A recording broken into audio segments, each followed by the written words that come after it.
screams recorded from bottom of a hellhole. My name is Bill. Welcome to the Night Terrors Weekend Show. And we're starting right now.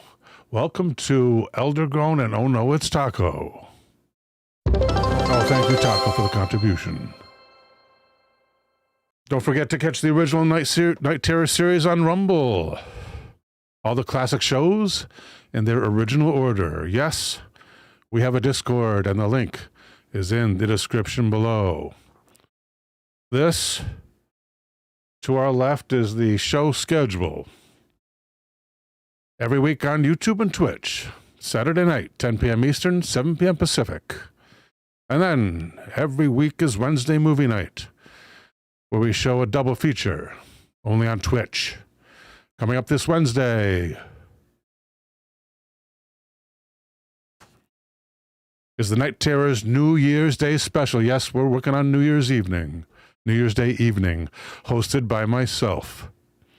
At 9 p.m. Eastern, 6 p.m. Pacific, first a 1991 cult classic, The Dark Backward, followed by an unexpected blast from the past, Jack and the Beanstalk, with Abbott and Costello. If you're able, please support the show. YouTube memberships are now available, people. Please help. Thank you. Shazbot Shizna has arrived with a watch streak. Congratulations, Shazbot. Green Tea says, hey, everyone. Synchro 505 is here. Welcome, Michael. And Frog Fan is here as well. Welcome, sir.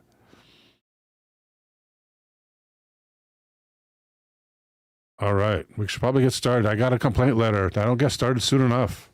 So let's do it. And I have nothing prepared. Oh, good. Taco's come up with suggestions already. That's good because we're going to need some. We have two older suggestions. One also from Taco. One from Green Tea, which we'll be starting out with. Two Feathers, welcome on YouTube. And I got it.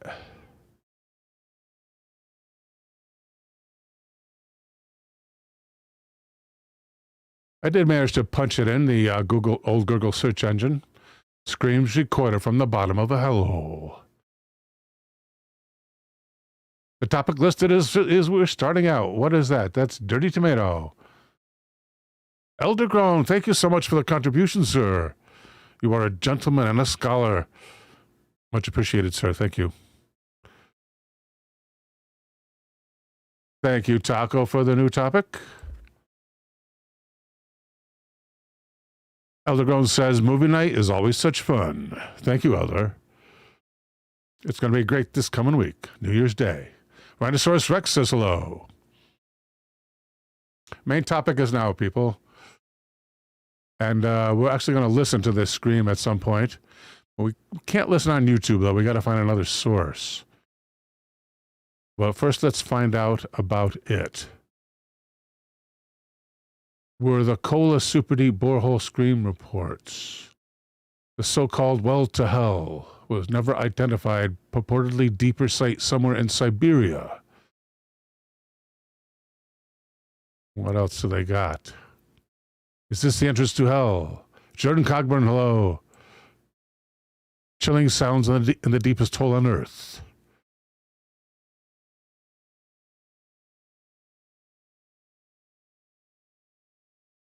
$2112 Renee, welcome. Down the 7-mile tunnel. It looks interesting. We can't play it. I did not know it was a YouTube video. Does it say YouTube video? It does. I'm not using my powers of observation. Indy 100. Here we go. Scientist Doug. I should probably open a new tab.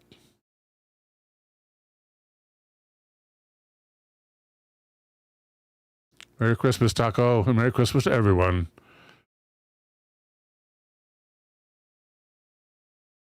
Here at Indy100.com is a story by Ariano Bayo. Or Bayo. No, it was Scott Bayo, right? It's spelled like Scott's name. Ariana Bayo. entitled Scientists Dug the Biggest Hole Ever and Discovered Sound of Hell. Have you ever wondered what the deepest point of Earth sounds like? Well, legend might say it sounds like hell.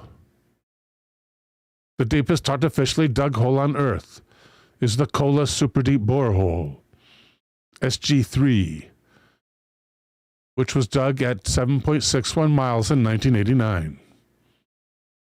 Dinkamasi, welcome, sir. Located in the Pezhensky district of Russia, near the Norway border. The borehole was part of the Soviet Union's project to drill as deep into the Earth's crust as possible. The Soviet Union successfully dug to the deepest point they could before they were forced to stop because their drill bits were melting. And at the time, it was considered an incredible feat of science, as geologists were able to determine what the Earth's crust contained at over 12 kilometers below the surface of the Earth. However, for some, it was a terrifying leap into possibly reaching hell.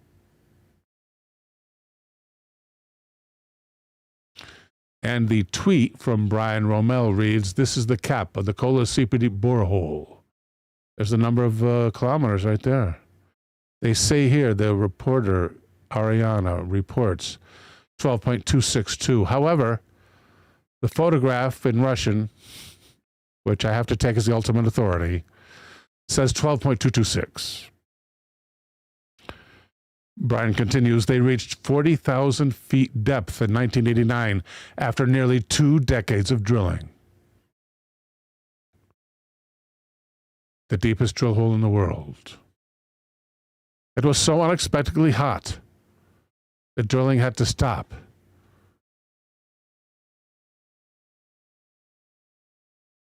As the drill bits were melting. Look at that. There's like water all around it. That's the cap. Look at those bolts. How many are there? Like 4 there. 12 bolts.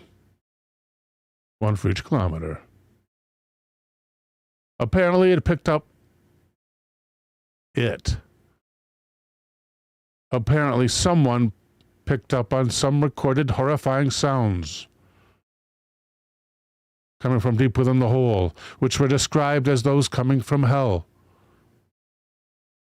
According to YouTube videos that have reposted the theory, the recording sounds like people screaming in agony and pain.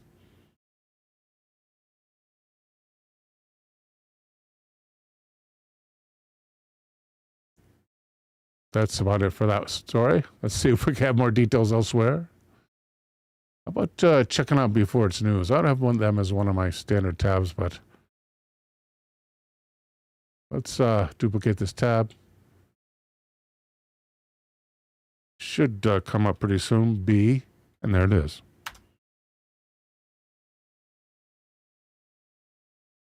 And Screams, and Hellhole, perhaps.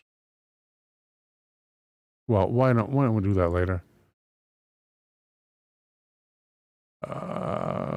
Dear Spectrum customer, no, thank you. That's my pop-up. No.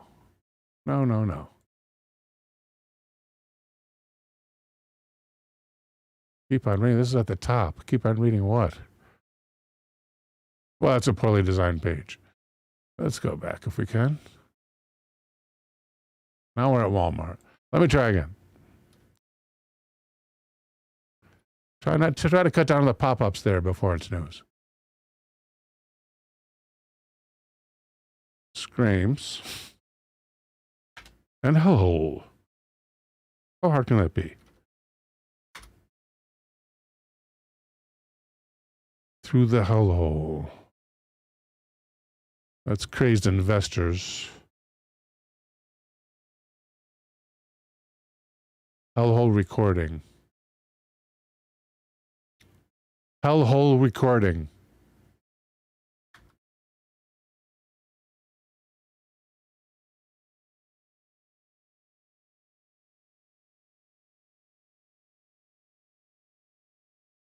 Oh, we're not getting much from here, are we? Only 2 pages of that. Hellhole.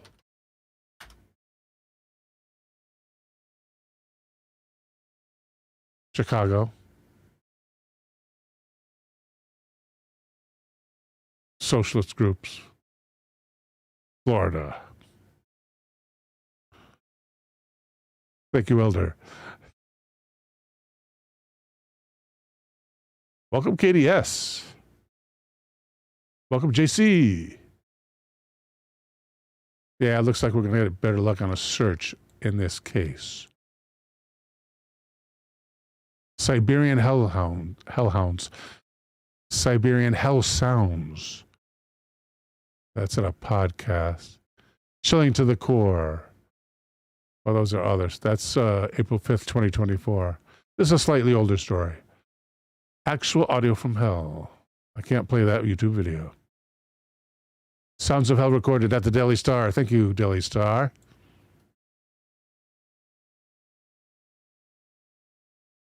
And accept, I guess. Yeah, go ahead. And a story by Tiffany Lowe at dailystar.co.uk. Sound of Hell recorded as scientists make discovery, digging world's deepest hole. Let's hope there's a sound here. No thanks. Ooh, Elder found it, I think. Thank you, Elder. Thank you, Green Tea, for the suggestion. Grabbing that suggestion. Elder going to scream at his computer. Thank you, Green Tea. We will get to that link presently. I just have to transfer Green Tea to the suggestion list. Okay, and now for Elder Groan's link.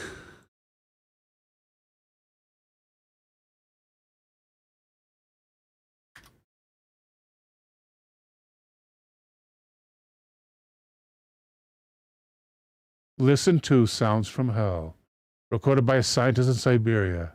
This report's 14.4 kilometers deep. But we know what the truth is. 12.226. This is a tweet from evangelist Franklin Joshua called Hell is Real. It's from 2015. Counts verified, I don't care. Listen to the real sounds recorded by a few scientists from from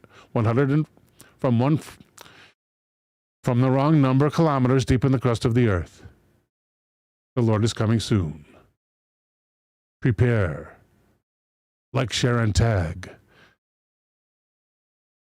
That's part of your preparation. A geological group who drilled a hole the wrong number of kilometers deep in the crust of the earth are saying that they heard human screams. Screams have been heard from the condemned souls from the earth's deepest hole. Terrified scientists are afraid they have let loose evil powers to the earth's surface.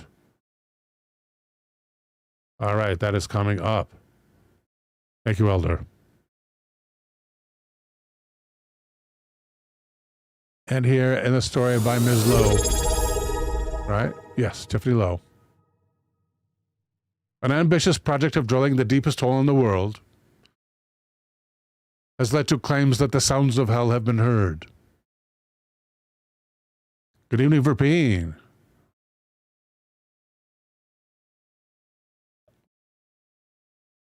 Welcome to Hugh Garden, or Hugh Godarn. Welcome to Hugh Godarn. And KDS if I missed you. If not, KDS. In the 1970s, the Soviet launched this project, known as the Kola Super Deep Borehole in Murmansk, near the border with Finland. Scientists and geologists started the drilling May 24th of that year and reached 12,200 meters, or 12.2 kilometers. That's more accurate. We know the truth. 12.226 exactly. We saw the photographic proof. Down through the Earth's crust. And one audio clip left people haunted, as people referred to it as sounds of people burning in hell. There we go. You think since they had the picture, they could have put 226. The 17-second voice memo, voice recording was alleged to be obtained by the team of scientists who wrapped heat-resistant microphones and lowered it into the hole as part of their scientific research. Listen to the clip and hear what could be sounds from Hades. The wailing sound leaves many thinking that something supernatural happened during the digging of the deepest artificial point on Earth.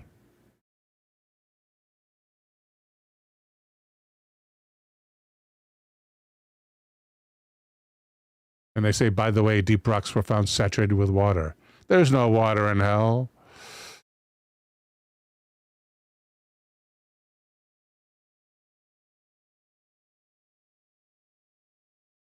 Nice graphics, though. This is, says image here. I guess that could be the site. It's not credited. The Kola Super Deep borehole drilling stopped in 1992 when the temperature reached 180 degrees centigrade, which is how much in Fahrenheit? I mean, if it's melting hardened steel or whatever they're using, they got to be using something sharper than that, right? One would hope. That's going to be here. How much in Fahrenheit is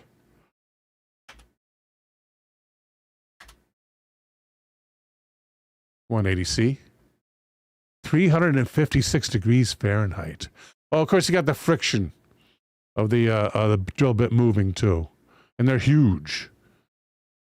Those drill bits, and they got multiple parts to them. I'll show you.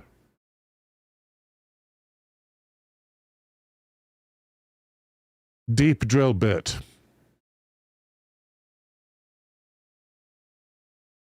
We'll click on deep hole drill bit.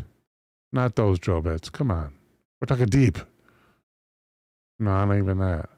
Oh, come on. How about subterranean?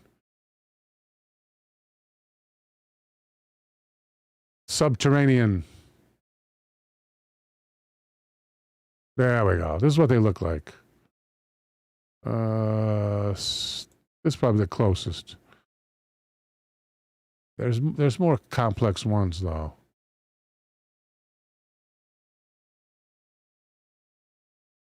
Anyway. Check out that picture. Rock drilling bits, classifications, types. Here you get the evolution of the bit, huh? Chisel, cross bit, 3-edge, horseshoe. I don't see it. What about the deep ones? Open image. Thank you.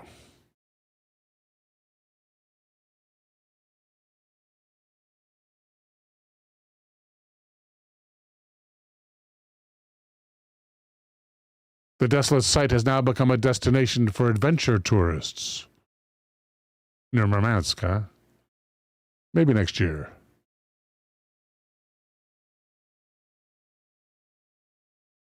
Okay, let's hear it. Dick and Mousy says, it gets hotter as you go deeper. Yeah, I bet. I bet. Elder. With a nice picture, evidently. Thank you, Elder. Katie S. says, you got us all, Bill. Thank you, Katie. Claude Daly is here. Oh, I hope I got that. Yeah, I did.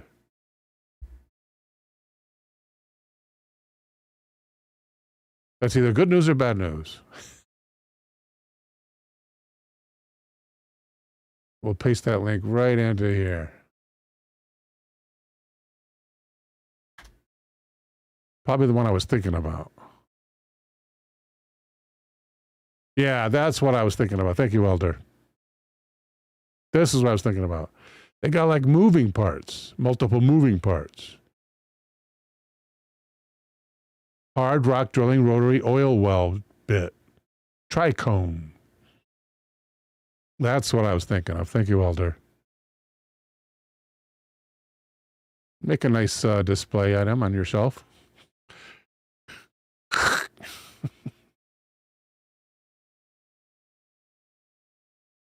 Minosaurus Rex, thank you for the suggestion.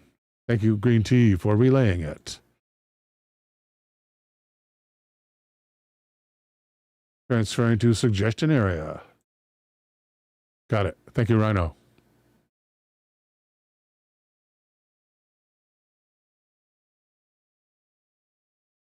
Thank you, Tikamasi. All right. It's about time for those screens from hell. Now, this is going to be... This make your skin crawl. I've heard it before. Is everybody ready? I got my headphones here. Because after this is next topic. We might play this twice. All right. Looking at my sound meter here. And go.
It's interesting that there's music coming from the hellhole. That's probably why they're suffering so much. Especially that music. Dinkamasi says Dante's Inferno. Shazbot says it sounds like more like Grand Central Station. Green Tea says sounds like a Super Bowl after party. David Bryce says sounds from the abyss. Thank you, David.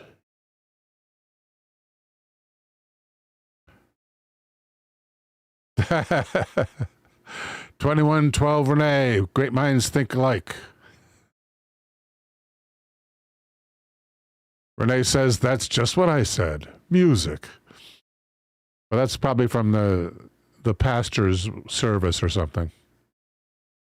New York City Port Authority. Yeah, I got ripped off at Port Authority. My fault, though. It wasn't much. I only got ripped off $20. I got some good scam artists there. And I was a young, dumb guy just on leave from the Army. Gotcha Man says, welcome Gotcha Man, by the way. Gotcha Man says, there's just one college guy down there with a guitar. Torturing the rest of humanity. Sir Cyrus 05W is here. Welcome, Sir Cyrus. Next up, let's go to, let's see, we have one from Green Tea here. What's that one look like? Okay. That is the Boyd Massacre. I think I have two of those. And I do. Okay, let's take the first one. Thank you, Green Tea. Coming up, suggestions from Ono Taco and Rhinoceros Rex. We need suggestions, people. Yes, Green Tea is correct. We do have a Discord. Link is in the description below.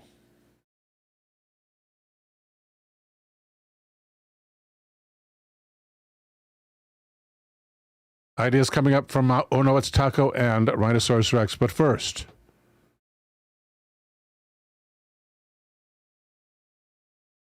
from Green Tea, what happened at the Boyd Massacre? Gotta love massacres.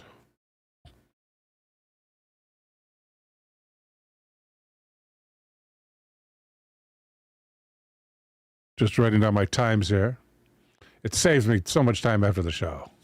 It saves me like 15 minutes of going through the video and searching for what the chapter is going to be. But they say use chapters if you want the search engines to pick it up. The Boyd Incident, New Zealand history. Getting close to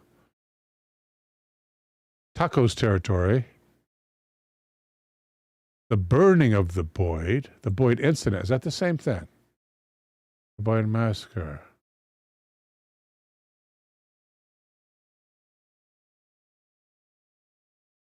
There's here 8. And 8 people. I guess it's the burning of the Boyd. Let's look at the official government account.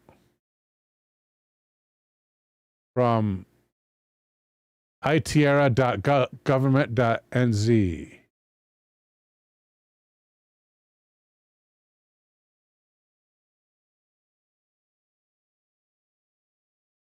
Tio Treaty o Waitangi, the Treaty of Waitangi, burning of the Boyd, 1809. Is this what it is? I heard there was an explosion, though. Read here there's an explosion.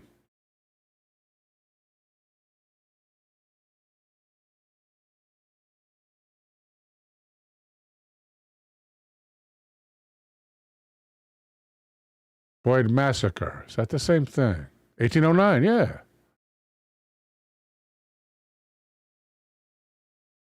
Conflicts such as the 1809 attack. And this, by the way, is at the Encyclopedia of New Zealand, tierra.gov.nz. No author given at the top. And it's very short. Let's look for something a little bit longer. The Boyd Massacre. The blowing up of the Boyd. Another government website. Is this like artwork or something? Or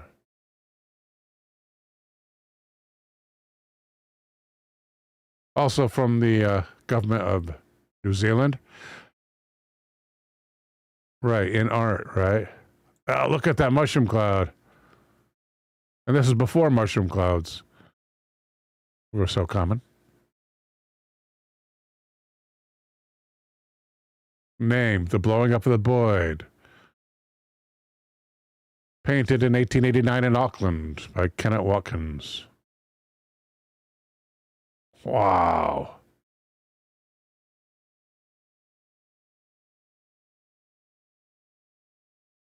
Boy, it's a lot of government sites on this topic. The Boyd Massacre at genie.com. Try that one. Yes, thank you. We got a little bit of meat here. Great. The Boyd Massacre or the Burning of the Boyd, 1809, New Zealand. In December 1809, this sailing ship Boyd was anchored in Whangaroa. Whangaroa. At the harbor there, where it was to pick up a cargo of timber spars. What is a timber spar?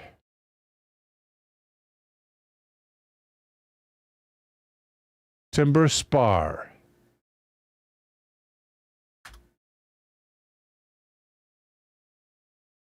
Timber mast and spar blanks. Turn off the dragon, please, there, Wilhelm. Mast and spar, huh? How to build a mast? Well, the mast is square. I guess the spar is the triangular one? Used in shipbuilding. But they were delivering them. Just spars, huh? Timber mast and spar blanks.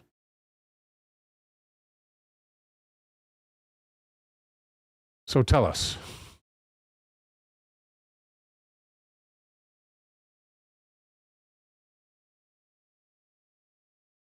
ChatGPT. Using AI. What is a timber spar? Timber spar is a long, straight, and relatively slender piece of wood, typically used in maritime construction or structural applications. Its exact purpose and characteristics depend on the context. But generally, a timber spar is valued for its strength, flexibility, and lightweight properties. So using a bunch of, so they had a boatload of that.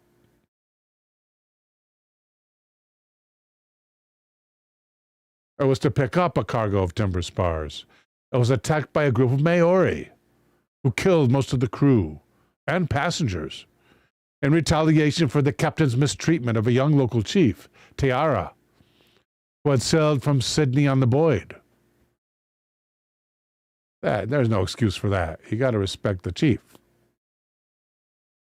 This was the most violent clash between Maori and Europeans since the attack on Marion Dufresne and his crew in 1772, more than 25 years earlier.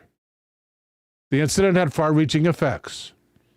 It delayed the establishment of the first Christian mission in New Zealand and cemented a view of New Zealand as the Cannibal Isles,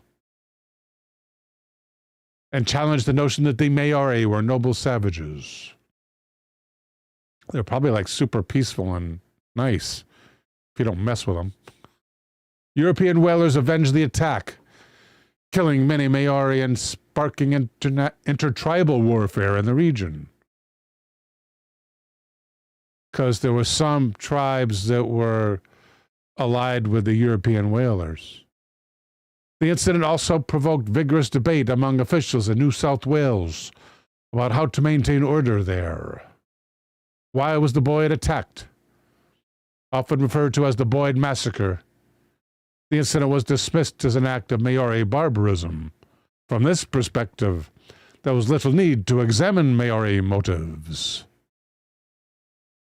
The event was etched into New Zealand folklore by European artists generations after the actual attack.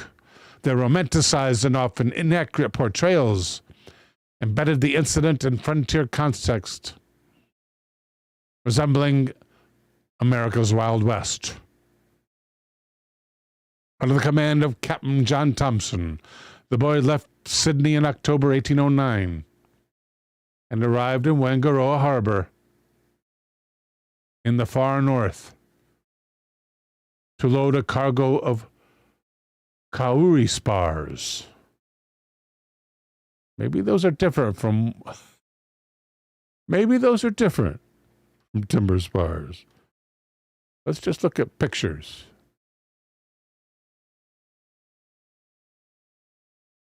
And it's a common search.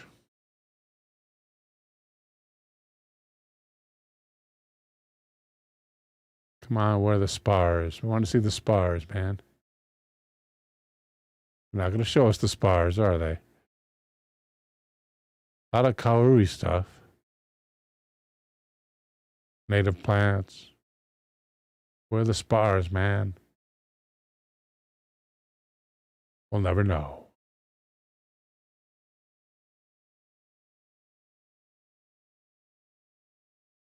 It was probably only the third European ship visit to that harbor. 1 year earlier, the crew of the Commerce had caused an outbreak of disease. They killed a number of the Maori.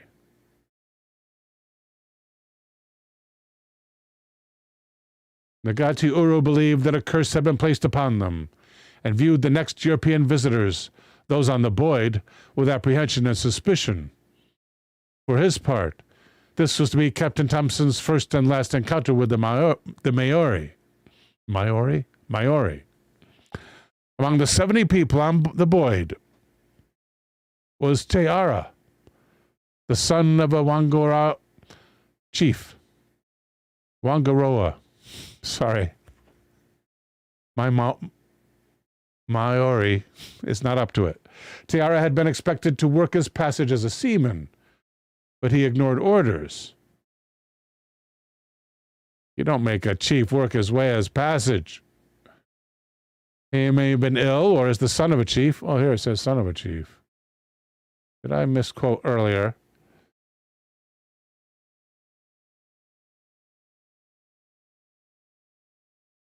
Young local chief, it says earlier. So I will blame the author. He may have believed that such work was beneath him. Whatever his reasons, he was flogged and denied food.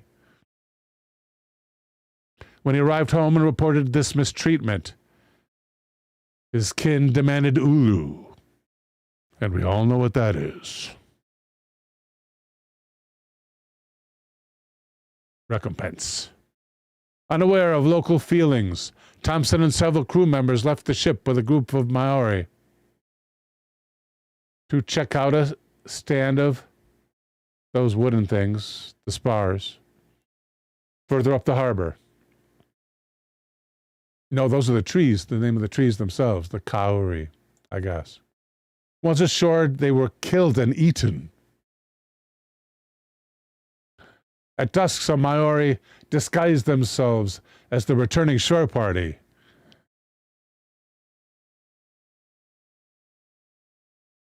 While other warriors waited in canoes for the signal to attack. The assault was swift and decisive. Most of the Europeans were killed that evening, although a number escaped by climbing up into the ship's rigging. The next morning, a large canoe entered the harbor carrying Talpal, a prominent chief from Rangaua, in the Bay of Islands who supported trade with Europeans and had visited Sydney in 1805. Shocked by what he found, he tried to rescue the frightened Europeans still clinging to the ship's rigging. However, Te-Ara's relatives thought the matter none of Tapal's business and ultimately killed most of the survivors. In a classic case of mistaken identity, Europeans would later blame T'Pol for the tragedy. That's not the Star Trek T'Pol. It's spelled differently. T'Pau, I think, is the Star Trek one. The Boyd was then towed up the harbor towards Ta'ara's village and grounded on mud flats near Red Island. The ship was pillaged of its cargo. I thought it was picking up cargo. It was picking up, well, it was probably carrying trinkets for the natives, right? With muskets and gunpowder being especially prized booty. No way they were bringing their muskets and gunpowder. Oh, maybe. During the pillaging, a musket flint ignited the gunpowder on board. How do they know that? Causing a massive explosion. How do they know that? Someone survived that explosion, including Ta'ara's father, the actual chief. Fires soon spread to casks of inflammable whale oil, and the Boyd burned down to the waterline. Survivors. Several Europeans survived both the initial attack and its immediate aftermath. They included Tom Davis, the ship's cabin boy. Way to go, Tommy. Anne Morley and her child. And 2-year-old Betsy Broughton, who was taken by a local chief. Tom was spared because he had tended to Ta'ara after his flogging and had smuggled him food. Good for you, Tommy. The second mate was put to work making fish hooks from barrel hoops.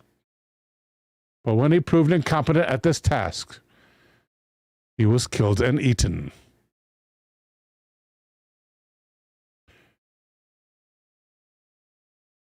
European Ulu. Ulu being vengeance, I guess.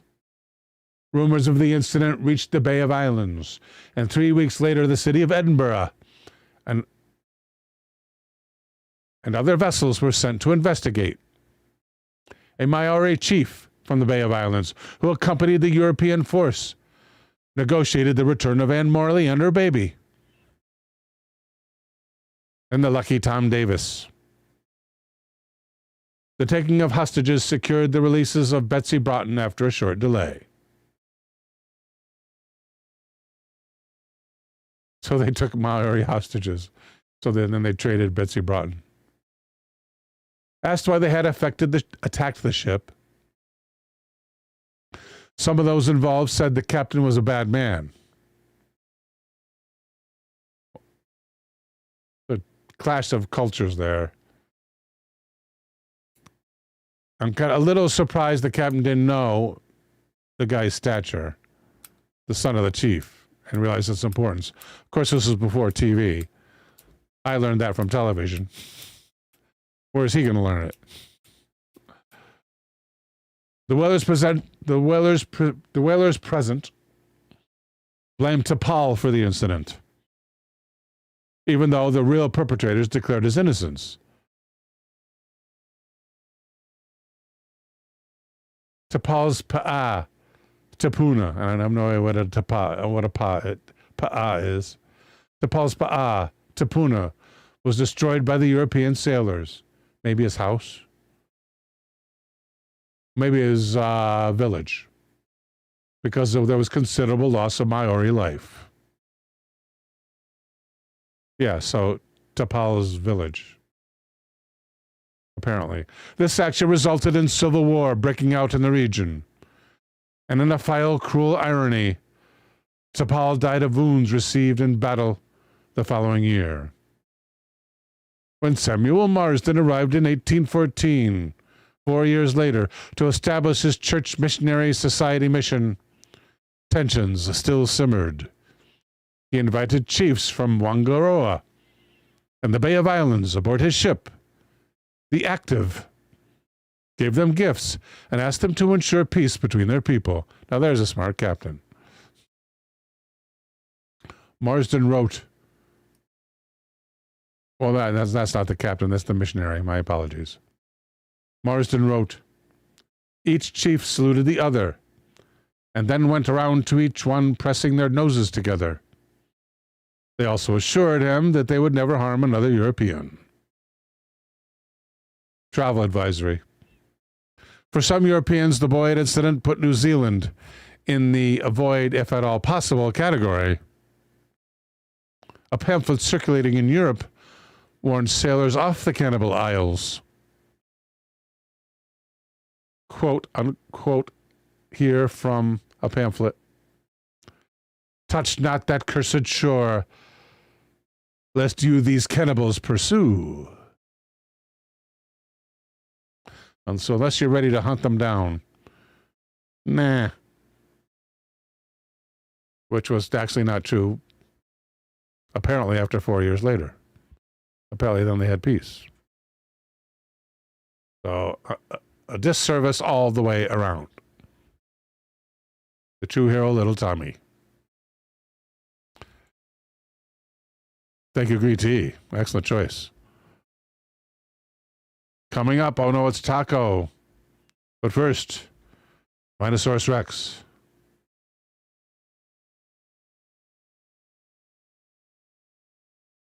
And Rhinoceros Rex would like to know, courtesy of Green Tea, the Ohio Melon Heads. Excellent.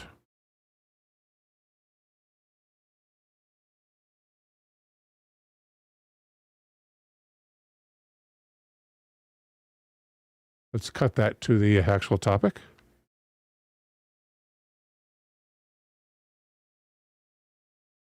Revenge of the Melon Heads. Urban legend or real life? I bet it's real life.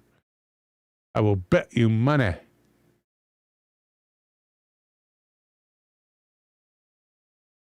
Welcome, Kenga Kong.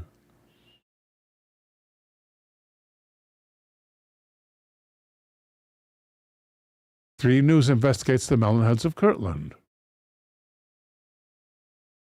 I can't show video, so that's probably not very much. Pros at, or reporting at, written reporting that is, at a TV station. Verpeen with a suggestion. Thank you, Verpeen. Nice one, sir. Thank you so much.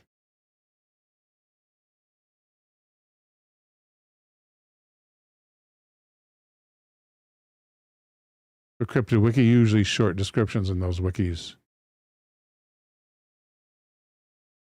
Let's keep going. Boy, the Google pages are short these days. They try to make the results look more valuable that way.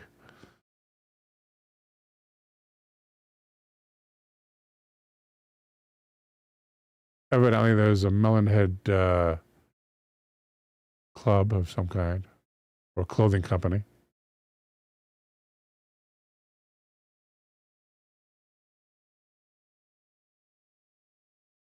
Yeah, it looks good, doesn't it, Rhino?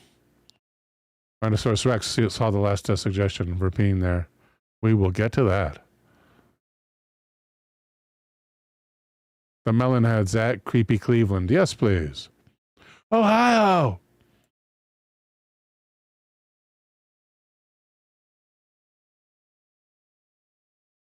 Well, I don't see Melon immediately. Find a melon. Category Melon Heads. Yeah, find it again, please. Home, Melon Heads. Melon Heads.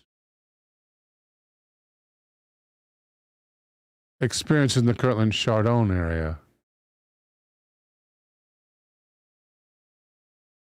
Oh, looks good. Let's try this one first. Experiences in the Kirtland Chardon area. Contributed by Anonymous.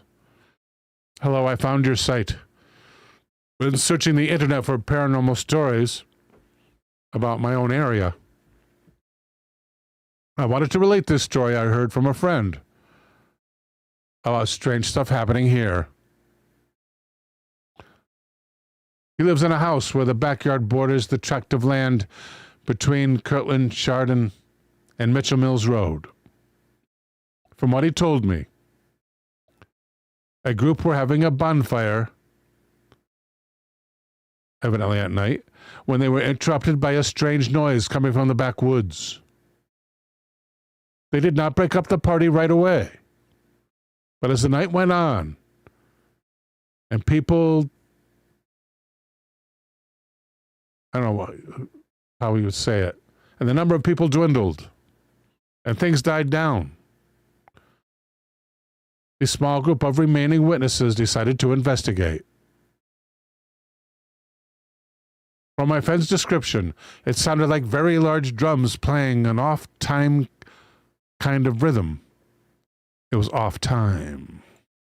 They put out the bonfire and headed out into the woods and to try to find the source of the noises.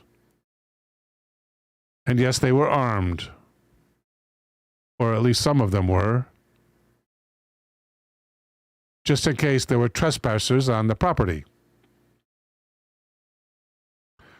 The noise sounded kind of far away, but his family owns a great deal of land behind his house, which was why they were concerned about someone being on their property, writes the author.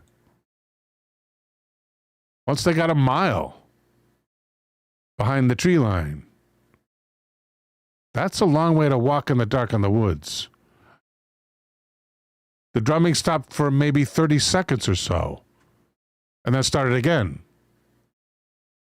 After this point, the sounds would continue for a minute or two, fall off, and then start up again. My friend said people were a little unsettled at that point. Eventually, they came through a clearing into a small ravine where the trees thinned out.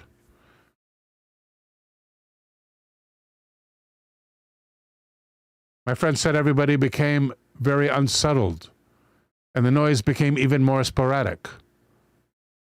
At one point, it sounded like they were in front of the source of the sound. But after one of these silences, the source started from behind them. This threw everyone off. So they decided to turn around and head back to figure out if their ears were playing tricks on them. Once they did this, it seemed like the sound shifted to the right of where they were standing. But when they started to move right to chase it, the noise cut off. It didn't start up again. They stayed there for a few minutes. But then everybody in the group began to get really frightened. The quiet in the woods seemed more threatening. And the dark open spaces in the clearing was messing with their heads. They hurried back, and the sound did not come back that night. They hurried back and then stayed around the bonfire. I'd be heading to my car. My friend has only heard the noise a few times since then, but has not gone to check it out. People have all kinds of stories about Indian burial grounds and witches and whatnot in that area. Some people have had real experiences. And this one is credible to me. But most of the other stories I've heard are about lights in that area. That's the end of that. Thank you, Anonymous. At by the way, it's at creepycleveland.net. But what are the Melon Heads? Oh, they made a movie out of it. Oh, let's go to page 3. Let's keep clicking. My hands can handle it. Not really. Taco says, I would believe it. Ancient areas may have ancient curses. Or God knows what. But Taco didn't swear. Elder wants to know. So how did they get labeled Melon Heads? Yeah, I'm really interested in that too. We're going to find out. Ooh. In damned Connecticut. There's a page here titled Damned Connecticut, with a story covering Ohio and Michigan. Let's check it out. The story is called at damnedct.com. The Melon Heads by Ray Bendici. And Mr. Bendici begins. The damn story. Growing up in Milford, one of the local stories we all heard about was about a group of giant-headed mutants who lived on the outskirts of town. A band of inbred freaks who were ready to prey Deliverance style on whoever was careless or unfortunate enough to wander into their midst. Of course, I'm talking about the Melon Heads. Apparently, this legend is not limited to Milford. Recently, I was telling a work friend about them. She didn't believe me. So she Googled it and discovered, through the glory of Wikipedia, that in addition to being legends in other states, two of them being Ohio and Michigan, the Melon Heads were also indigenous to Monroe. These sound like counties from Connecticut. Monroe, Seymour, Weston, Oxford, Southbury, Trumbull, and my current hometown of Shelton. Or perhaps they are towns. I also saw that, like Milford, many of these towns had Melon Head roads. In Milford, when I was growing up, the Melon Hill Road was called Zion Hill Road. In Trumbull, it's Velvet Street, also known as Dracula Drive. In Shelton, it's Sawmill City Road. Now in Connecticut, the Melon Heads are allegedly everything from a group of escaped mental patients to a lost colony of inbred mountain folk dating back to colonial times. However, I read an article a few years back, I think in the Fortean Times. Ooh, Fortean Times. If no one has heard of the Fortean Times, and there's a hot link here, so it's their fault I'm doing this. Pretty cool magazine. It proclaims the world's weirdest news. I wonder if they have some covers here. Ooh, why don't you just copy Fortean Times and plug it into the image machine? Let's do that. Excuse me.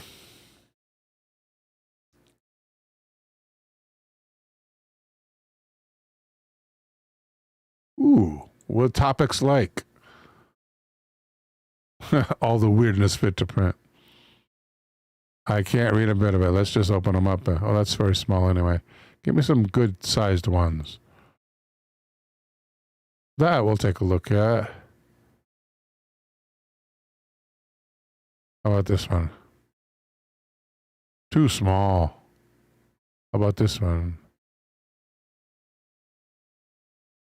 Yeah, it looks like they can be read.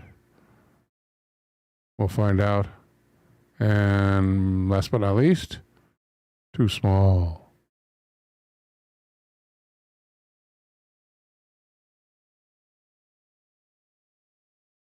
Good. That can be read. Stories such as, do you live in Britain's strangest places? Find out with 14 Times Guide to Weird UK and discover Cornwall's terrifying Owlman, Scotland's Templar Chapel, Yorkshire's ancient Roman ghosts, Oxfordshire's flying cat. I bet it's a big cat too. London's cemetery vampire, Suffolk's merman. I thought I was going to say mermaid, and Wales fairy castle. And then there's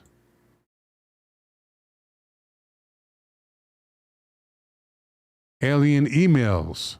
Don't open that attachment. Look out below. Goat killed by falling ice. Inner elves are aliens, fairies in disguise. Paranormal rangers in search of skinwalkers. Sounds like they're treating the popular TV series, American TV series. Where's Lord Lucan? The mystery of the missing Earl, 50 years later. And the science of spooks, new technology. And magic bullets. New light on the JFK assassination. The Count in your living room. Dracula on the television. World War Weird. Soldiers, shamans, and demons. How Tom Parrott's ghost scrapbooks chronicled a decade of spooks in the 70s. Nightmare on Green Street. The afterlife of the Enfield poltergeist. That was a real one. There was BBC archival footage of the Enfields being interviewed, if I'm not mistaken. I'm thinking of another poltergeist. Take me to your leaders, NASA's long, strange relationship with UFOs.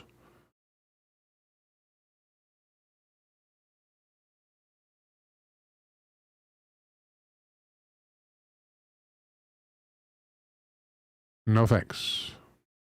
Where'd he close? Supposedly there. Okay, good. It actually told me the truth this time.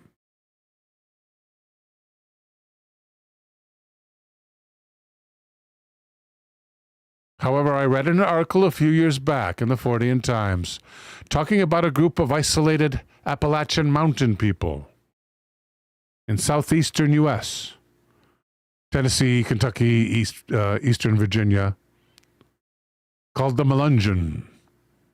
In short, it is believed the Melon...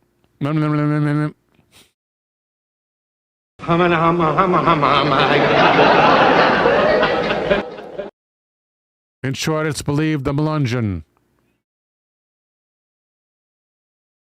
are a mixed race descendant of European outcasts,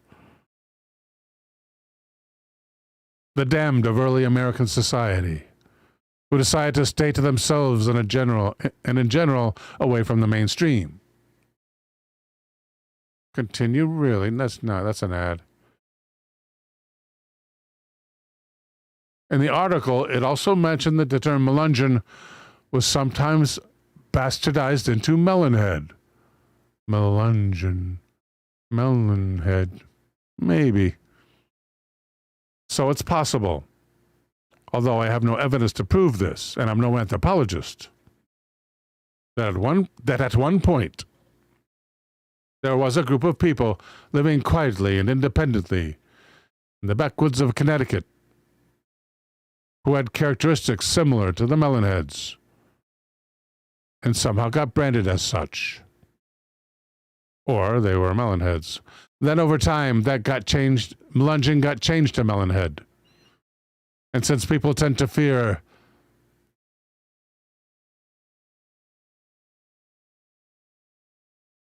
that which they don't know about or understand, the stories of boogeyman horror were attributed to them. That ignorance was passed down through the years, and the rest, as they say, is legend. Our damn experience. Well, when I saw how close it was to our place of employment, I immediately dragged my non-believing friend, with some resistance, and another co-worker out on our lunch hour to take a ride down Old Melon Head Road. Being the middle of the day, it was hardly a spooky ride. But as we drove along Sawmill City Road, I could see why people might want to believe this could be Melon Head stomping grounds. It's a narrow, twisting road past the Meansbrook Reservoir and through isolated woods with lots of no trespassing signs along the way. I wonder if that's true. We should go there and look for the signs, man. Sawmill City Road. Did he say what town he was in? Or she?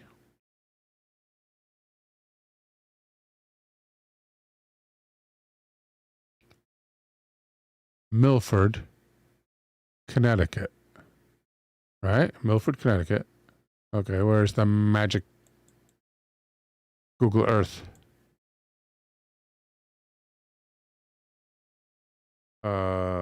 This thing.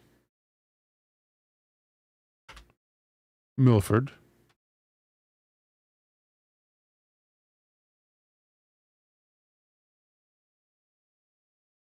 There's a Milford, Texas. Connecticut. It's actually more near Shelton, which was mentioned. So they are city and or village and or town names, not counties. I want to see those no trespassing signs, man. How far does this thing go? It is right there. We found it immediately. It's next to the part of it runs along the side of the Means Brook Reservoir. But let's see, zoom out a bit. See how long this road is.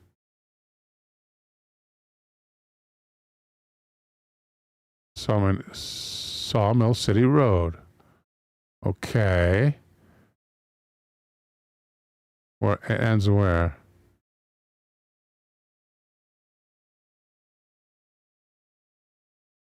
Oh, it ends in a cul-de-sac nowadays. Where does it begin? Let's go. Oh, the lake name moves. Or reservoir name. I'm very easily amused. Where does Minnesota begin? Right here. Let's start there then. Because we have those kind of signs around here where I am. It's rural New York, upstate New York here. And I want to see those signs in Connecticut.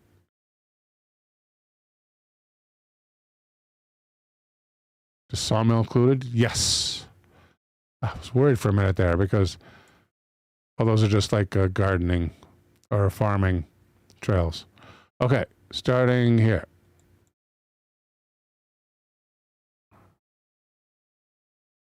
We want to turn down.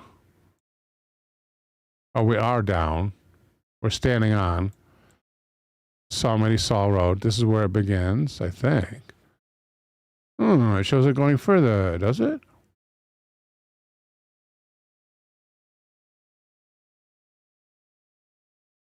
No, that's a driveway. It's a private drive. So this is where it begins. By the Fairview Tree Farm. What's the first sign say? Not a through street, so it's a shortcut for people. What's that other sign say? Adopt a... Maybe it's like the Adopt a Highway program here in New York State, where you get to clean it up and then get your name put on the sign.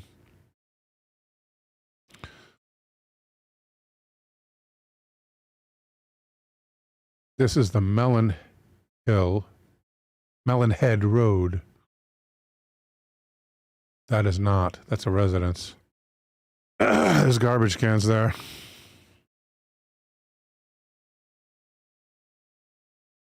This is the twisty, curvy road we were told of. Ooh, darkness. Oh, yeah.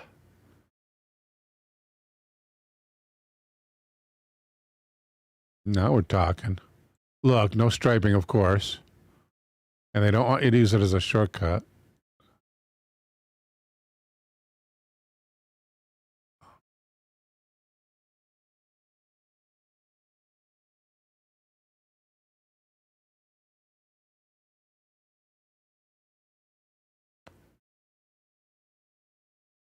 Rhinoceros Rex tied Dr. Crow and the Melon Heads.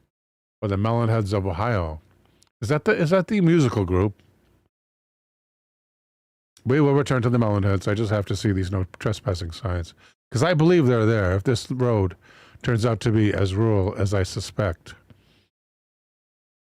Of course, with a cul-de-sac at the end of it.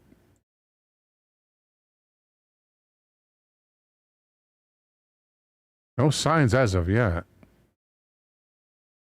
Other than at the beginning of the road. Because it looks like it should. Just residences these days. who live on Melon Head Road.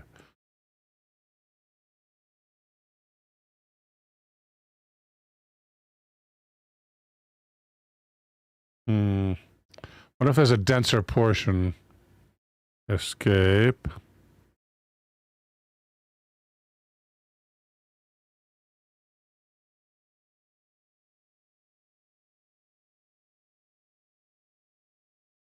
What looks like the densest portion of that road?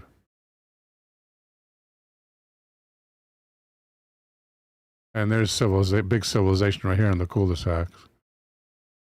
So let's go the other direction, heading out of the road. There's the reservoir.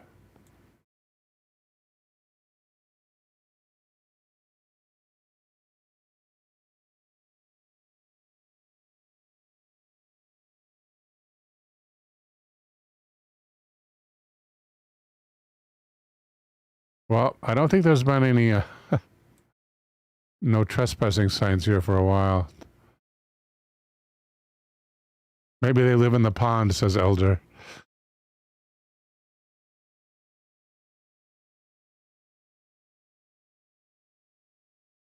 But this is like the kind of private... Oh, I see one. I'm so happy. Where is it? There's one back. I saw one over here. One will be enough for me. Right there. So no posted sign. It's yellow. He lied. He wants to find another one now. It should be facing this road. There it is.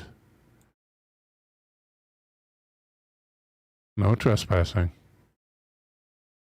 Okay, I believe it.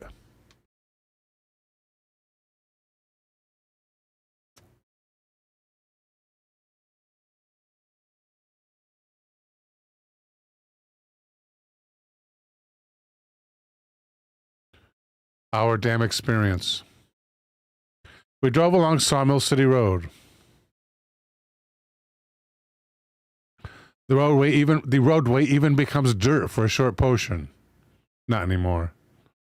While driving, I surreptitiously slipped my car into neutral, revved the gas hard and said, "Oh no, the chain fell off. We're screwed." Which brought one of the best momentary expressions of abject horror I've ever had the pleasure of creating on another person's face. My wife and kids included.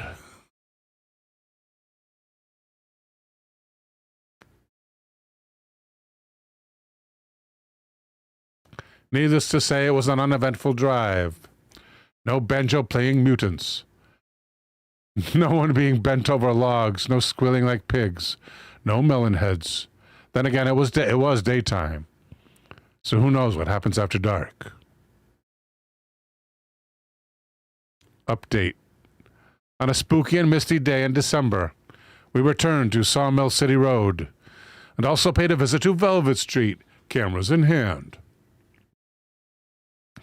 We took a bunch of pictures, and although we were hoping to see a mailbox with a telling name on it, like Mr. Ellen Head, or Mrs. Ellen Head, Melon Head, we didn't encounter any mutants unless you count the lone postman sitting in his truck, either sleeping or texting someone. No, don't put down your mail delivery person. You might be reading your articles. We couldn't tell. And to be honest, we hope... No, I'm not going to... That's another diss on the postal worker. No, thank you. If you go, as mentioned, the 3 Melon Heads roads of which we know are Zion Hill Road in Milford, Velvet Street in Trumbull, and Sawmill City Road in Shelton. All 3 are public thoroughfares, although through private neighborhoods. If you do drive along any of them after dark, we recommend exercising caution, as the one we've been along are dark and curvy. In the event you are abducted by melon heads, please try to take pictures. We will post them here. And there's a map version of Sawmill City Road.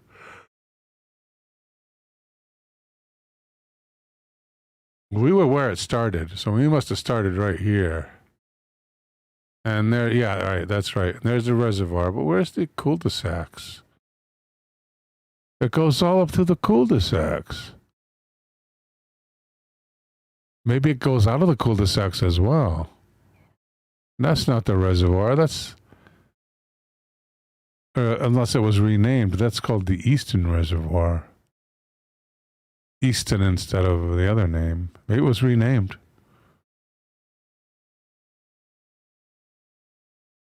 Next up, Otako's is going to try not to get abducted by a melon head. Elder says about the postal comments, wow, what a jerk. I know, right? It was an easy target is what it is. But young people are often callous, you know, callous. Especially young clerks in stores could give a F less serving the customer. Whereas back in the day, when they used to mix the Coca-Cola in front of your eyes with sparkling water and Coca-Cola syrup, kid was proud of his job, happy to have it, knew the customers. Not these days. It's callous youth all around us. That bothers me most in the convenience stores, though. And the terms of which they have not heard. I tried to order an open-faced submarine at Subway. My wife's on the keto diet. And I said, we agreed that she could have a submarine if she didn't eat the bread. So she got the boss, which has meatballs in it, pepperoni, provolone. That's a spice meatball. All kinds of good stuff. But we want it open face. We don't want the cheese to stick to the bread when they close it. So first, there's two girls there, and I said to the first girl, and they were both standing there. They were busy, of course, but I said to the first girl, who does the part one of the sandwich, I would like an open face. You know, don't close it up. I had to explain to her what it was. And then she said, well, you have to tell the second girl too. So I told the second girl, and she didn't say she didn't understand. I said, I would like an open face, please. No response, just keeps working on the sub. And then when she takes it out of the toaster, she starts to close it up. No, open face. She didn't know what open face means. Open face sandwich, who doesn't know that? I'll tell you who. Anyone who works at a convenience store. Anyway, I was able to stop her from closing it up. And then I asked the same chick for napkins. For 4 people, she gives me 2 napkins. And then I ask for a little bit more. She gives me like 40 napkins. I had one more thing to ask for. I kept forgetting and going back. I had to ask for a fork too because my wife's not going to eat with her hands, right? So she waited too, talking to the 2 other people in our party. While I was there in the line for the first chick, was much more polite than the manager. I waited in the line for the first chick to ask her for the fork, and I finally got it. That's the story that the person who complained didn't want to hear at the beginning. But I just thought of it, so I thought I'd launch into that. Verpine says, yeah, bah, youngins don't know nothing, says Verpine. Taco asks, why do people want their Subway toasted? I know, we never have ours toasted, never, ever, ever. But this time, since you couldn't have the bread, I thought it would help things not to stick on the bread.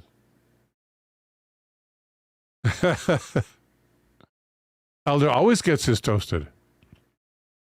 He likes the way it's warmed. Okay, next up. No, have we finished Melon Heads yet? Yeah, we finished Melon Heads, right? Have we? Is the article over? Article's over. Yeah. I think we're done with Melon Heads.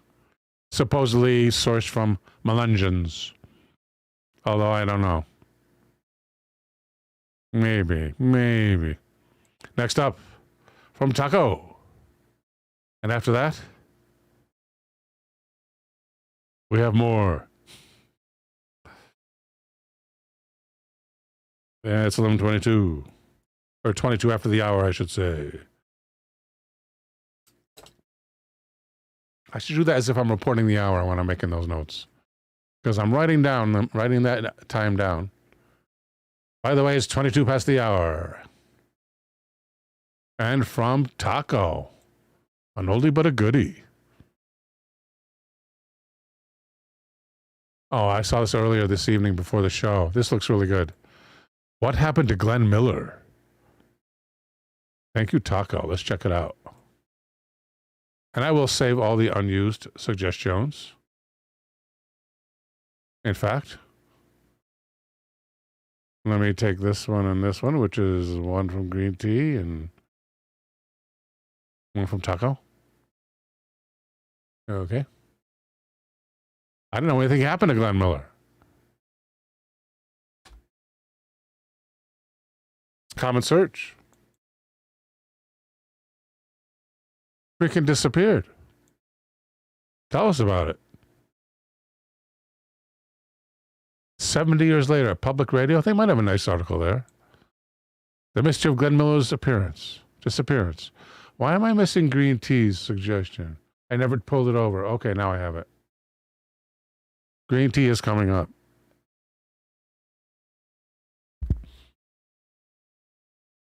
Taco says, we used to have salads and meat plates from Subway, but then they decided it wasn't feasible here in Australia. But the one in Fremantle was always getting orders for those plates.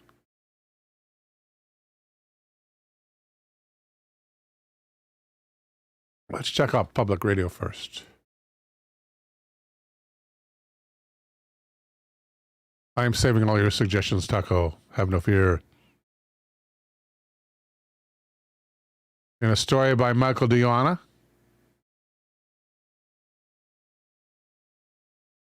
At cpr.org. 70 years later, the mystery of Glenn Miller's disappearance may be solved. Well, Taco, if you want to know. How long is it? I like to hear the mystery first. Then we'll solve it. Glenn Miller disappearance.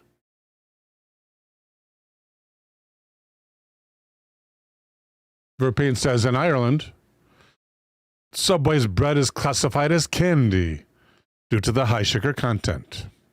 Good for Ireland. Let them save their teeth. We got no public dental insurance here.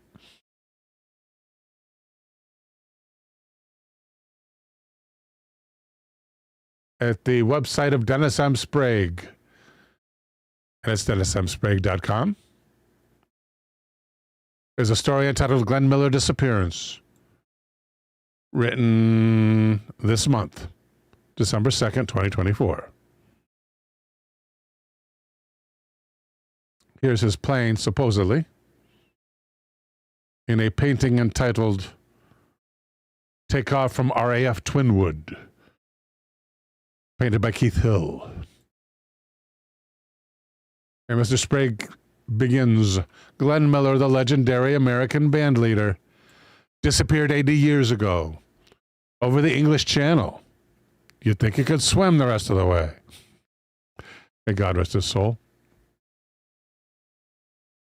The Army Air Force's major was an unauthorized passenger aboard a flight from RAF Twinwood Field, Bedfordshire, to USA Air Force Station A42, Villa Couble Aerodrome, France. Oh, Villa Couble Aerodrome, France. With Glenn Miller's son, Stephen Davis Miller, and Alan Cass, curator of the Glenn Miller Archive, I originally published the following statement about the disappearance. Here it is updated.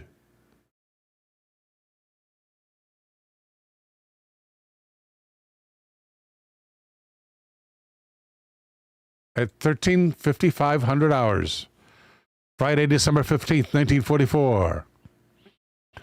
An 8th Air Force Service Command C-64 Norseman airplane, serial number 4470285, departed RAF Twinwood Field with 3 souls aboard. The airplane disappeared en route to Villacoublay Aerodrome, Versailles, France. Major Alton Glenn Miller, the famous band leader, was a passenger on the flight. Miller was preparing to move his Army Air Force's band. Oh, he wasn't even on the front line. I'm not disparaging him, but I'm saying he wasn't on the front line. He was in, what do they call it? You know, where they entertain the troops. I mean, evidently it's just as dangerous. I don't mean to disparage him. His Army Air Force, what do they call it? Damn. It's not something show. Of course it is. An SO show? SAO show? What is the name of that? USO. Thank you, Eldergrown. I know there's S in there somewhere. It was part of a USO show. Military observers chartered the C-64 airplane south from England over Beachy Head, but it did not appear over France. Afterwards, the 8th Air Force learned that the airplane was missing with Miller aboard. Meanwhile,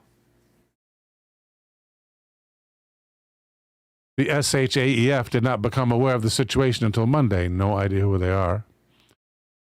Possibly British Air Force. Possibly French Air Force. In 44, was France liberated by then? I don't think so.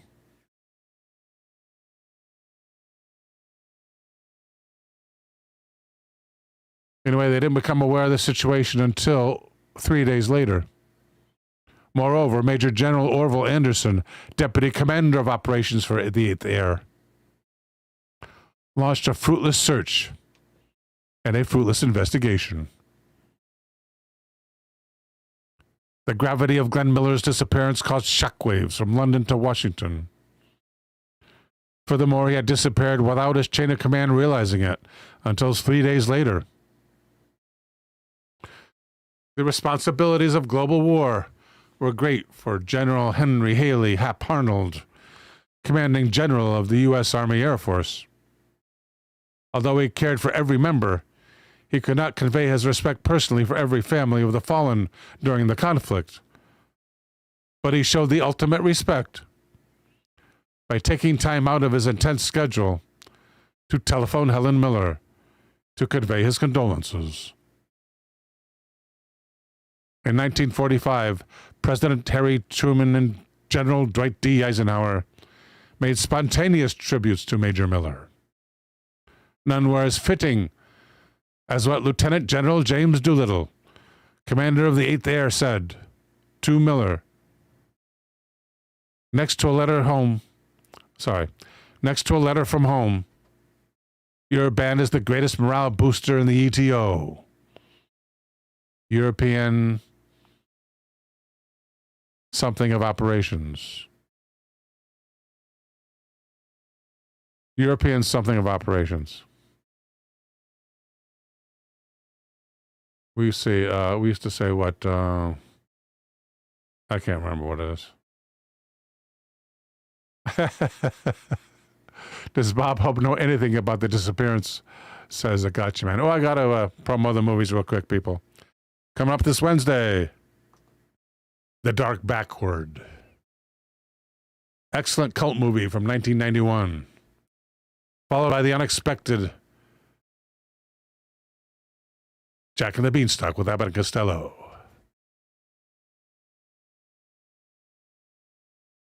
Let's find out the answer to the Glenn Miller mystery. Again, written by Michael DiIoanna. A researcher claims he can put to rest decades of conjecture surrounding the mysterious disappearance of big band leader Glenn Miller during the Second World War. Long overlooked military documents indicate the small plane in which Miller was likely traveling when he disappeared probably crashed in the English Channel after fuel intakes froze.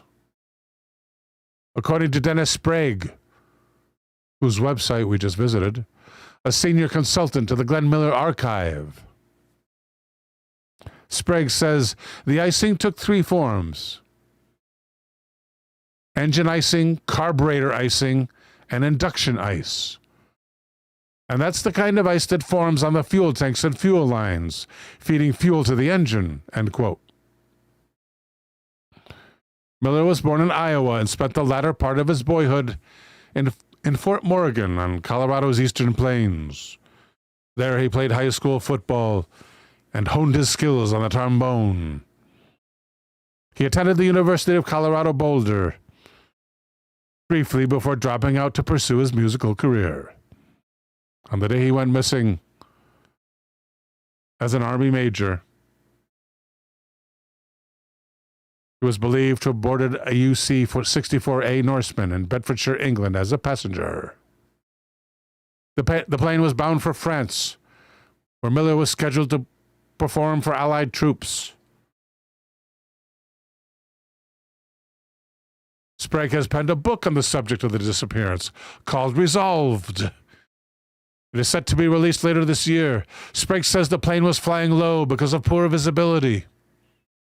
When the fuel lines froze, the engine stopped, giving the pilot about 8 seconds to react before it plunged into the water.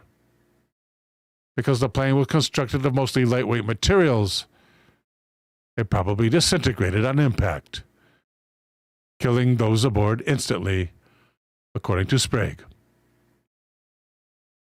Sprague cites military documents to back his claims, some of which have been made public for decades, but were previously uninspected by Glenn Miller researchers. In the late 1930s, Miller experienced widespread fame with hits like Tuxedo Junction and Chattanooga Choo Choo. Even though Miller was in his late 30s and unlikely he would have been drafted, he joined the Army. Sprague says Miller signed up partly out of patriotism and partly for practical reasons, because Miller may have had a hard time keeping young musicians in the band because of the draft. As a major in the U.S. Army Air Force's band, Miller led musical shows broadcast from England and meant to boost troop morale. Oh, they didn't perform in front of the troops. That's interesting. Oh, broadcast only. I guess you can reach more troops that way. I'm sure they also broadcast the USO shows as well. I'm sure they did on what do they call it? Armed Forces Network. The Armed Forces Network. Which is where I saw William Shatner, on the Armed Forces Network, in a Playhouse, some kind of Playhouse 90, black and white Playhouse 90. Can't remember the name of it right now. I know the name of it. But he played he played an evil character as a blackout in New York City in an office building. And he plays a character that pits all the other characters against one another. So quite a good role for Shatner there. Wish I could see it again. It's in the only place I've ever tracked it down to is two places. One in California, one in New York. And if I ever get to New York City again, I'm going to get a bootleg copy of that. Of that broadcast. Some other entertainers, including dancer Josephine Baker, did covert work. Josephine, a famous African-American singer, of course. Extremely popular overseas. Yet there's no substantial proof that Niven, who served for a short time in an elite British military unit, worked as a spy with Miller, says Sprague. Oh, I skipped the part about Niven. I was so enamored of Josephine. He also participated in counter-propaganda campaigns against the Schmazis. In some recordings, Miller speaks German, phonetically pronouncing the words, and probably also phonetically reading them, for a German audience. Such broadcasts, combined with Miller's work alongside British actor David Niven, emboldened theorists to assert that Miller had been a spy for the Allies, and perhaps assassinated. But there's no substantial proof that Niven, who served for a short time in an elite British military unit, worked as a spy with Miller, says Sprague. There's a difference between broadcasting music or information to the enemy from England, as opposed to being clandestine agents in the field, running around the continent and putting yourself at risk, says Sprague. Another theory, one that's more widely accepted, is that the plane Miller was flying in was destroyed by friendly fire. That theory was first proposed in the 1980s. As intriguing evidence about the Norseman plane came to light, it was discovered that 138 planes returning from an aborted Allies bombing raid disposed of their bombs over the English Channel. And the theory is that one of those hit Miller's plane, causing it to crash. How do you discount that theory? Citing U.S. Army Air Force records, Sprague says the timing of when the planes were over the channel rules out that theory. More likely, he says, is that another plane was journeying across the channel at the time when bombers were returning.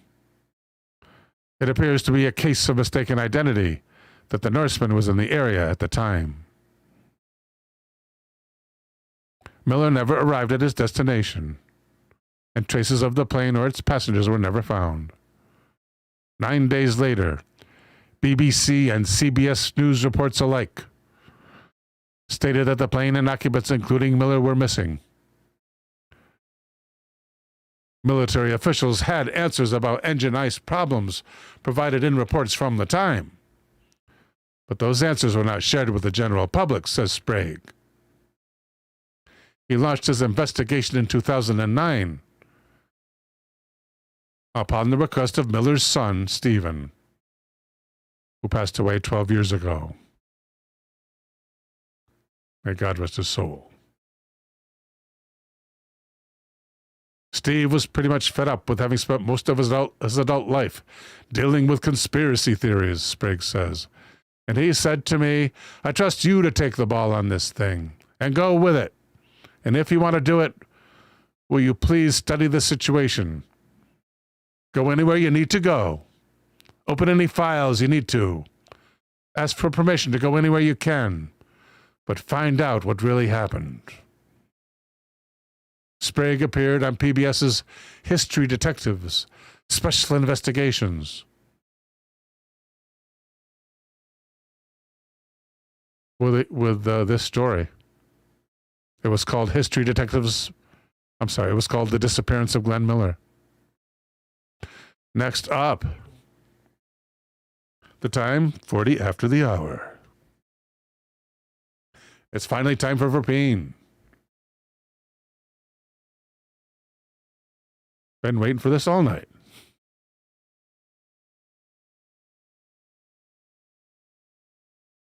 The 2002 Paintsville, Kentucky UFO and train collision.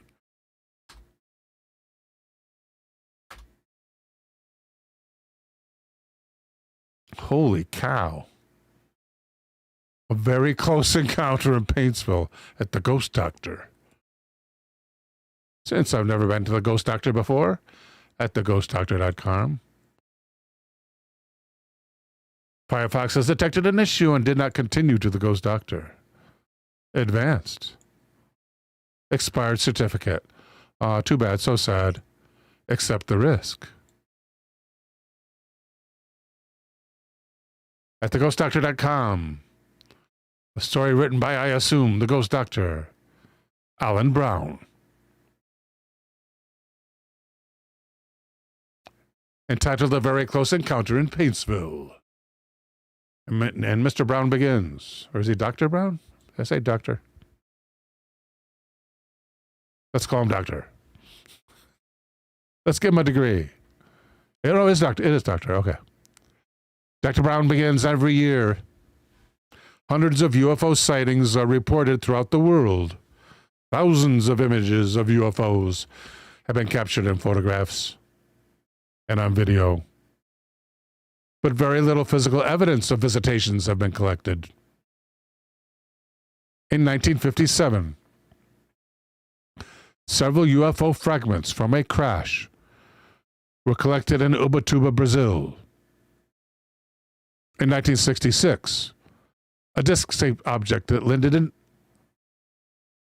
in Horseshoe Lagoon in Australia left behind a circular impression.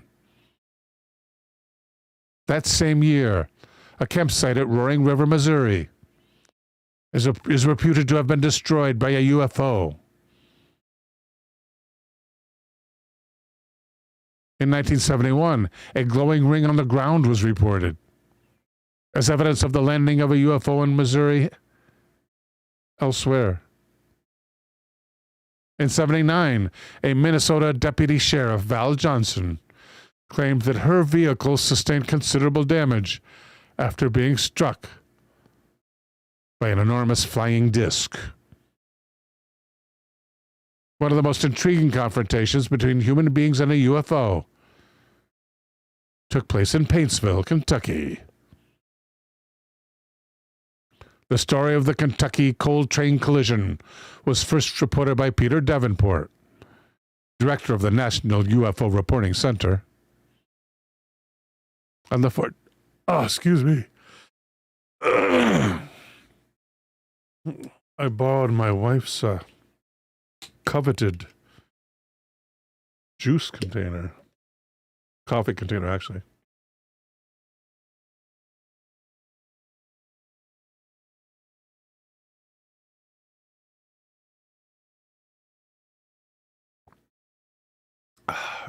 Pretty cool. It's a Bubba, not a paid advertisement. A Bubba. You click it shut. That's the safety. And open it. Let's go like that. It's pretty cool. Makes pleasing sounds. On January 14, 2002. Excuse me.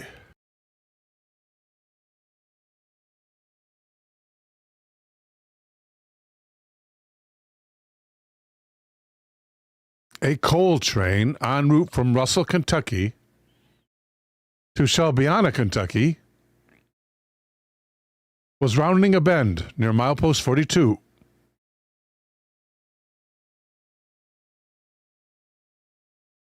When the electrical system started to malfunction.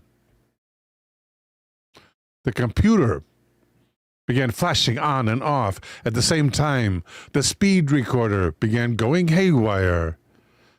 Suddenly, both of the engines in both locomotives, inexplicably died. As that's common to happen in electrical disturbances of engines, automobile engines, etc. EMP style stuff, electromagnetic pulse. It'll kill your engine. It'll stop your engine. And it'll kill your engine. It'll kill your computer, so it'll stop your engine. Unless it's in a Faraday cage. And if you don't have a Faraday cage, you can save any electronics you can fit into a microwave oven, because that's also a Faraday cage. If you know when the EMP is coming, or suspect it will. As the train coasted around a corner, the ringing of alarm bells heightened the crew's apprehension.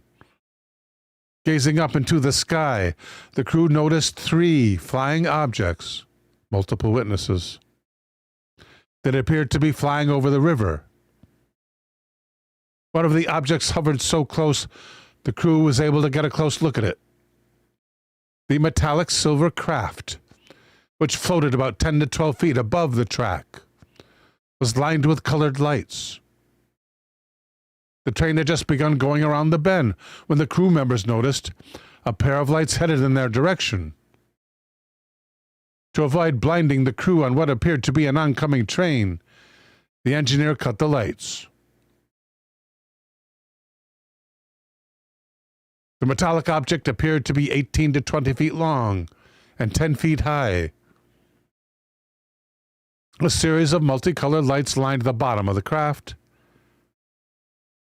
And when the UFO finally caught... it says when the UFO finally caught sight of the train, it was too late. Let's say when the train finally caught sight of the UFO, it was too late. Oh, when the UFO, in other words, if it had seen the train, it would have veered off.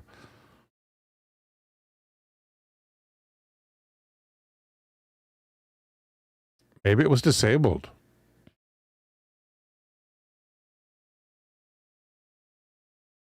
The flying object clipped the top of the lead unit. I assume they mean one of the locomotives. And then struck two of the coal cars. At the time, the train was moving 30 miles an hour, with 16,000 tons trailing behind. 16,000 tons.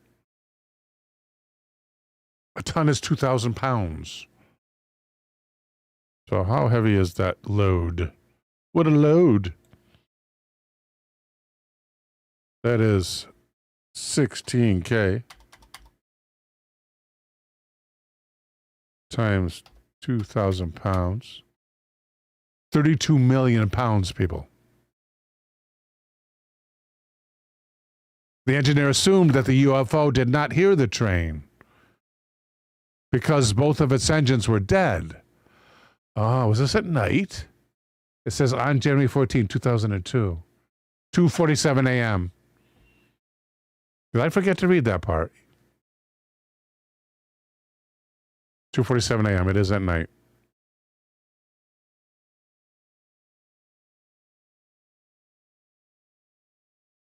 As soon as the lead UFO collided with the train, the lead UFO, yeah, the three of them, the other two flying objects vanished.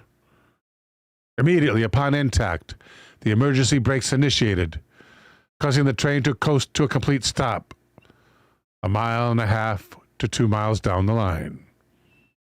The power was restored just as the train was coming to a halt, enabling the engineer to radio the dispatcher in Jacksonville, Florida.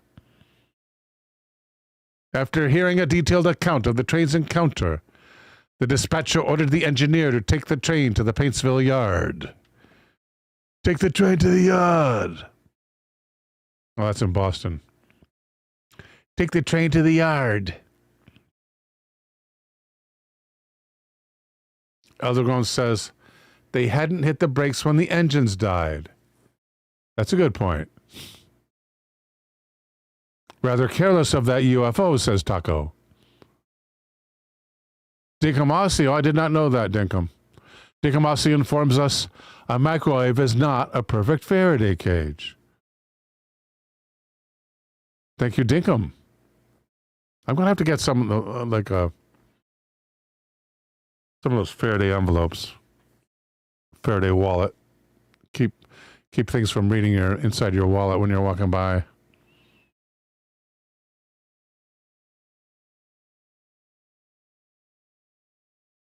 Even though the cab of the rear locomotive was demolished, also it hit the rear of the train. It just said the rear unit. I know it just said it said the rear unit? Top of the lead unit, it says. And then this says damages at the rear. Maybe the lead unit is the one that maybe was pushing it instead of pulling it. I don't know how they do it. But I know you can do both.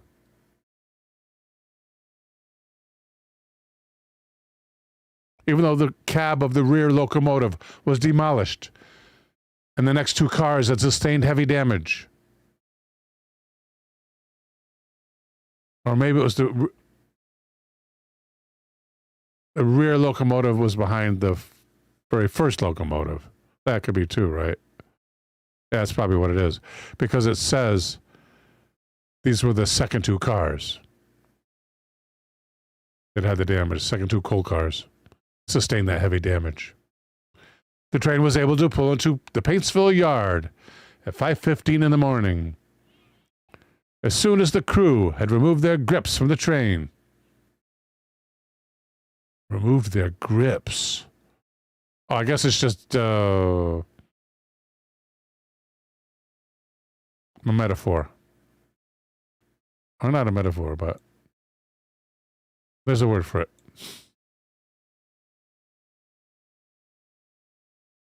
I just watched Renaissance Man, so. A large group of men dressed in strange outfits ran up to the crew. The engineer was struck by the complete absence of railroad officials on the scene.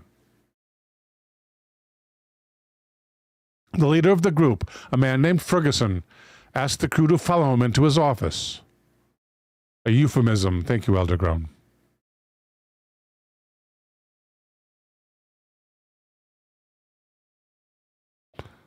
Immediately, Ferguson's men began assailing the crew with questions. At the end of the interview, the crew members were told that they would have to be medically tested before they could leave. Ferguson not only denied the engineer's request to contact the road foreman, he even confiscated the conductor's cell phone. As the crew members walked away from the office, they noticed that the two locomotives and two cars had been removed from the rest of the train.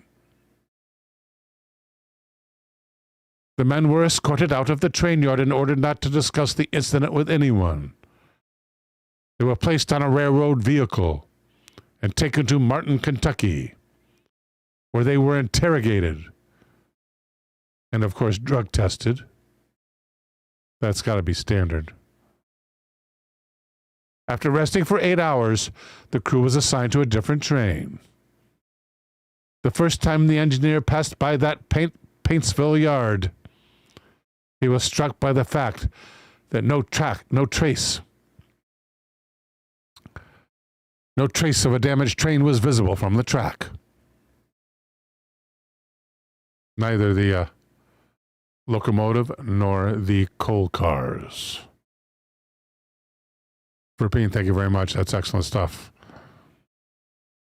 I didn't write down the topic either. But now I will. Coal. I forgot the last topic. Maybe it's here. Oh, it's Glenn Miller, right? Miller. It's 55 after the hour, folks. Don't forget, coming up this Wednesday, the 1991 cult classic, The Dark Backward. And the best Abbott and Costello movie ever. And one you may have saw as a child. One you may have seen as a child on TV. I did. Numerous times. Jack and the Beanstalk. Until then, may God rest and protect you all.